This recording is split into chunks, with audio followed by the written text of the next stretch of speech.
হঠাৎ করেই পরিবর্তন হয়ে গেল সমস্ত ফোনের ডায়াল প্যাড। অনেকেই আতঙ্কিত, অনেকেই চিন্তিত, ফোনকে কোনো ভাইরাস অ্যাটাক করলো না তো? হঠাৎ কেন এমনটি হলো? যদি আপনি একজন অ্যান্ড্রয়েড ব্যবহারকারী হয়ে থাকেন, যদি আপনার ফোনের ডায়াল প্যাড চেঞ্জ হয়ে থাকে, তাহলে এই ভিডিওটা সম্পূর্ণ আপনারই জন্য। এই মুহূর্তে আপনি কি করবেন চলুন দেখে নেওয়া যাক বিস্তারিত। আলোচনা শুরু করার পূর্বে আপনাদের কাছে একটা রিকোয়েস্ট, ভিডিওটিকে অবশ্যই একটি লাইক করে জনস্বার্থে প্রচুর পরিমাণে শেয়ার করবেন, কারণ আপনারা একটা শেয়ার দ্বারা অন্যজনের জানতে অনেকটাই সুবিধা হবে। চলুন দেখে নেওয়া যাক বিস্তারিত। হঠাৎ করেই গতকাল থেকে অ্যান্ড্রয়েড ফোনগুলিতে চেঞ্জ হচ্ছে ডায়াল প্যাড। এতে মানুষের চিন্তা বেড়েছে। অনেকেই আতঙ্কিত হচ্ছেন যে এই অ্যান্ড্রয়েড ফোনে কোনো ভাইরাস অ্যাটাক করলো না তো? কারণ পৃথিবী যত উন্নত হচ্ছে তত বাড়ছে দুর্নীতি, কত রকম কৌশলকারীরা পদ্ধতি ডেভেলপ করে মানুষকে প্রতারিত করছে। আর এ নিয়ে কিন্তু সাধারণ মানুষের মধ্যে একটা ভয় রয়েছে, কারণ এখন ফোনেতেই ব্যাংকিং লেনদেন হয়ে থাকে, ফোনেতেই গুরুত্বপূর্ণ তথ্য রেখে থাকে। এমন হঠাৎ পরিবর্তন হলে সাধারণ মানুষের মধ্যে অটোমেটিক্যালি একটা চিন্তা চলে আসবে, তার ফোনকে অজান্তে অজ্ঞাতে কেউ অ্যাটাক করলো না তো, বা হ্যাক করলো না তো, বা ক্লোন করলো না তো? আর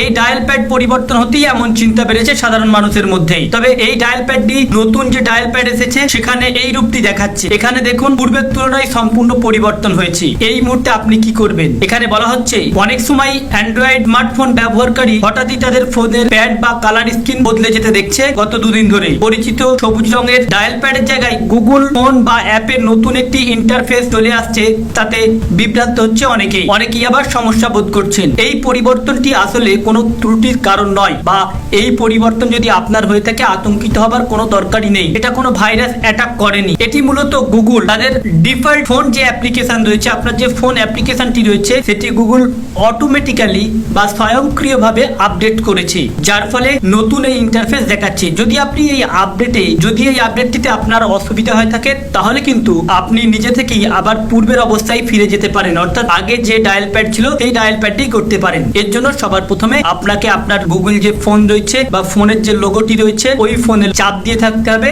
তারপরে 3 ডট আসবে। 3 ডট আসার পর দেখবেন যে স্টপ অল আপডেটস রয়েছে। এই স্টপ অল আপডেটসে ক্লিক করে দিলেই কিন্তু আপনি আবার আপনার পূর্বের অবস্থায় ফিরে আসতে পারবেন, বা পুরনো যে ইন্টারফেস ছিল সেই ইন্টারফেসে চলে আসতে পারবেন। এখানে কোনো চিন্তিত হবার কোনো দরকারই নেই, আতঙ্কিত হবারও কোনো দরকার নেই। তো ফ্রেন্ডস, এই ছিল আজকের আপডেট।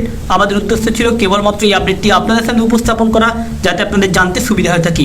ভালো লেগে থাকলে ভিডিওটিকে অবশ্যই লাইক করে জনস্বার্থে শেয়ার করবেন। Thank you friends, thank you for watching.